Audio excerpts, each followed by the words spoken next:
നമസ്കാരം. എല്ലാ പ്രിയപ്പെട്ട കൂട്ടുകാർക്കും ഭാസിസ് അക്കാഡമിയുടെ മറ്റൊരു വീഡിയോയിലേക്ക് ഹാർദമായ സ്വാഗതം. നമ്മൾ ഇന്നും പതിവ് പോലെ പഠിക്കുന്നത് സിവിൽ പോലീസ് ഓഫീസർ പരീക്ഷയുടെ സ്പെഷ്യൽ ടോപ്പിക്കിൽ നിന്നുമുള്ള കുറച്ച് സെക്ഷനുകളാണ്.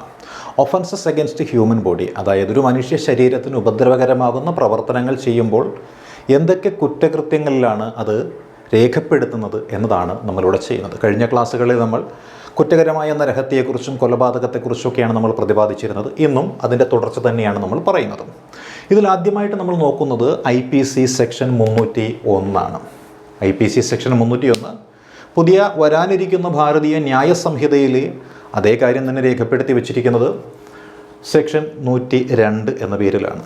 അപ്പോൾ IPC സെക്ഷൻ 301 BNS സെക്ഷൻ 102 രണ്ട് സമാന്തരമായിട്ട് പോകുന്നതാണ്, അല്ലെങ്കിൽ നമുക്ക് കൂട്ടി ചേർത്ത് വായിക്കുവാൻ സാധിക്കുന്നതാണ്. ഇവിടെ പറയുന്ന കാര്യം എന്തെന്നറിയാലോ, ആരുടെ മരണമാണോ ഒരു വ്യക്തി ഉദ്ദേശിക്കുന്നത് അതിനു വേണ്ടിയിട്ട് കാര്യങ്ങളെല്ലാം ചെയ്യാനായിട്ട് തയ്യാറെടുത്തിരിക്കുകയാണ്. പക്ഷേ അയാൾക്ക് പകരം മറ്റൊരാളുടെ മരണം ഉണ്ടാവും. ഇതാണ്. അതായത് ഇപ്പോൾ ഒരാളെ വധിക്കണമെന്ന ഉദ്ദേശത്തോടു കൂടി ആയുധങ്ങളുമായിട്ട് അയാളുടെ വീട്ടിലേക്കോ അയാൾ വരുന്ന വഴിയിലേക്കോ പോവുകയാണ്. പക്ഷേ അയാളെ ആക്രമിക്കുന്ന സമയത്ത് അയാളുമായി വേണ്ടപ്പെട്ട മറ്റൊരാൾ കയറി ഇടയ്ക്ക് വീഴുന്നു, സംഘട്ടനം ഉണ്ടാകുന്നു.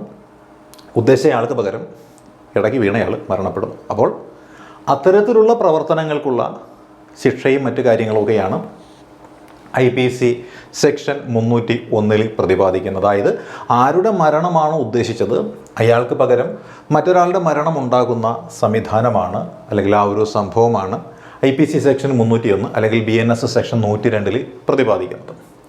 ഇനി നോക്കിയാലോ, അടുത്തത് IPC സെക്ഷൻ 302 എന്ന് പറയുന്നതാണ്. IPC സെക്ഷൻ 302 അതല്ലെങ്കിൽ ഇതിനെ നമ്മൾ വിളിക്കുന്ന ഒരു ഭാരതീയ ന്യായ സംഹിതയിലെ സെക്ഷൻ 103 ഭാരതീയ ന്യായ സംഹിതയിലെ സെക്ഷൻ 103 IPC സെക്ഷൻ 302 അതല്ലെങ്കിൽ ഭാരതീയ ന്യായ സംഹിതയിലെ സെക്ഷൻ 103 എന്താണ് ഇവിടെ പ്രതിപാദിക്കുന്നത്?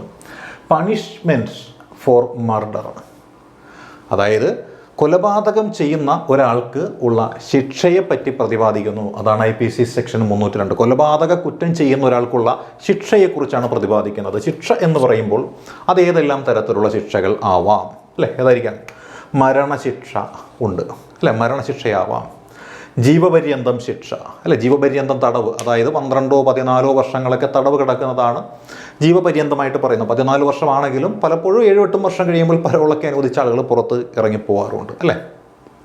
അപ്പോൾ മരണശിക്ഷയുണ്ട്, ജീവപര്യന്തം തടവുണ്ട്, പിഴ ശിക്ഷയുണ്ട്. പിഴ എന്ന് പറയുമ്പോൾ പണം, അതാണ് പിഴയായിട്ട് നൽകേണ്ടി വരുന്നത്. അപ്പോൾ IPC സെക്ഷൻ 302 അതല്ലെങ്കിൽ BNS സെക്ഷൻ 103 പ്രതിപാദിക്കുന്നത് എന്ത് എന്ന് ചോദിച്ചാൽ എന്തായിരിക്കാം? പണിഷ്മെൻറ്റ് ഫോർ മർഡർ ആണ്. പണിഷ്മെൻറ്റ് ഫോർ മർഡർ, മരണശിക്ഷ, ജീവപര്യന്തം പിഴ എന്നിവയെക്കുറിച്ചാണ് ഇത് പ്രതിപാദിക്കുന്നത്. ഇനി അതേപോലെ നമ്മൾ നോക്കിയാൽ IPC സെക്ഷൻ 303 അല്ല, IPCയിലെ സെക്ഷൻ 303 എന്താണ്? IPCയിലെ സെക്ഷൻ 303 ഭാരതീയ ന്യായ സംഹിതയിലാണെങ്കിൽ ഇതിനെപ്പറ്റി പ്രതിപാദിക്കുന്നത് 104 അല്ലെ? ഭാരതീയ ന്യായ സംഹിതയിൽ ഇതിനെപ്പറ്റി പ്രതിപാദിക്കുന്നത് 104. അപ്പോൾ എന്താണ് ഇവിടെ ഉള്ളത്? ഇതിൽ പറയുന്ന മറ്റൊന്നുമല്ല, punishment for murder by a life time convict എന്നാണ് പറയുന്നത്. അതായത് ഒരു കുറ്റം ചെയ്തതിന് തടവ് ശിക്ഷ വിധിക്കപ്പെട്ട ഒരു വ്യക്തി, അത് കൊലപാതകമാവാം, അങ്ങനെ തടവ് ശിക്ഷ വിധിക്കുകയാണെന്നുണ്ടെങ്കിൽ അത് ജീവപര്യന്തം തടവാണ്. അപ്പോൾ ഒരു കൊലക്കുറ്റം ചെയ്തതിന് ജീവപര്യന്തം തടവ് ശിക്ഷ അനുഭവിക്കുന്ന ഒരു വ്യക്തി, അദ്ദേഹം എന്ത് ചെയ്യുകയാണ്?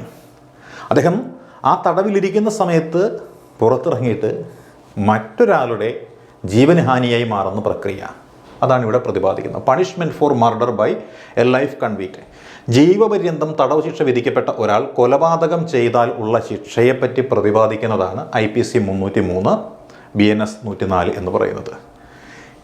അതായത് punishment for murder by a life convict, ജീവപര്യന്തം തടവ് ശിക്ഷ വിധിക്കപ്പെട്ട ഒരാൾ കൊലപാതകം ചെയ്താൽ അയാൾക്ക് കൊടുക്കുന്ന ശിക്ഷയെ പറ്റിയാണ് ഇവിടെ പ്രതിപാദിക്കുന്നത്. ഇതിനെ പൊതുവെ വിളിക്കുന്ന പേര് ആർട്ടിക്കിൾ 14 ആർട്ടിക്കിൾ 21 ഒക്കെ വിരുദ്ധമായിട്ട് ഉള്ള ഒരു കാര്യമാണ് ഇതിൽ പറയുന്നത്. അതായത് ആർട്ടിക്കിൾ 14 നമുക്കറിയാം സമത്വത്തിനുള്ള അവകാശമാണ്, ആർട്ടിക്കിൾ 21 എന്ന് പറയുന്ന ജീവിക്കുവാനുള്ള അവകാശമാണ്. ഇത് രണ്ടും ഹനിക്കപ്പെടുന്നത് കൊണ്ട് തന്നെ ഇത് ഭരണഘടനാ വിരുദ്ധം എന്ന പേരിൽ അറിയപ്പെടുന്ന ഒരു ആർട്ടിക്കിളാണ് ആർട്ടിക്കിൾ 303 എന്ന് പറയുന്നത്. അപ്പോൾ നമ്മളിപ്പോൾ നോക്കിയത് offences against the human body എന്ന മേഖലയിൽ നിന്നുമുള്ള 3 IPC സെക്ഷനുകളാണ്. അപ്പോൾ ഈ ഒരു സെക്ഷനുകൾ പരീക്ഷയ്ക്ക് ചോദിച്ചു കഴിഞ്ഞാൽ നമുക്ക് മാർക്കൊന്നും നഷ്ടപ്പെടരുത് എന്ന ഉദ്ദേശത്തോടു കൂടി തന്നെയാണിത് പറയുന്നത്.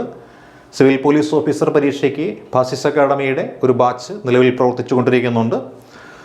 വളരെ വേഗത്തിൽ തന്നെ കോഴ്സ് ക്ലാസ്സുകളും വീഡിയോകളും ഓഡിയോകളും പരീക്ഷയും ഒക്കെ ആയിട്ട് നൽകപ്പെടുന്നൊരു കോഴ്സാണ്. അപ്പോൾ അതിൽ ജോയിൻ ചെയ്യാൻ താല്പര്യമുള്ളവരുണ്ടെങ്കിൽ കമൻറ്റ് ബോക്സിൽ നിങ്ങൾക്ക് രേഖപ്പെടുത്താവുന്നതാണ്. അപ്പോൾ പഠിക്കുക, മനസ്സിലാക്കുക, നല്ല രീതിയിൽ പരീക്ഷ എഴുതുക, വിജയിക്കുക. All the best.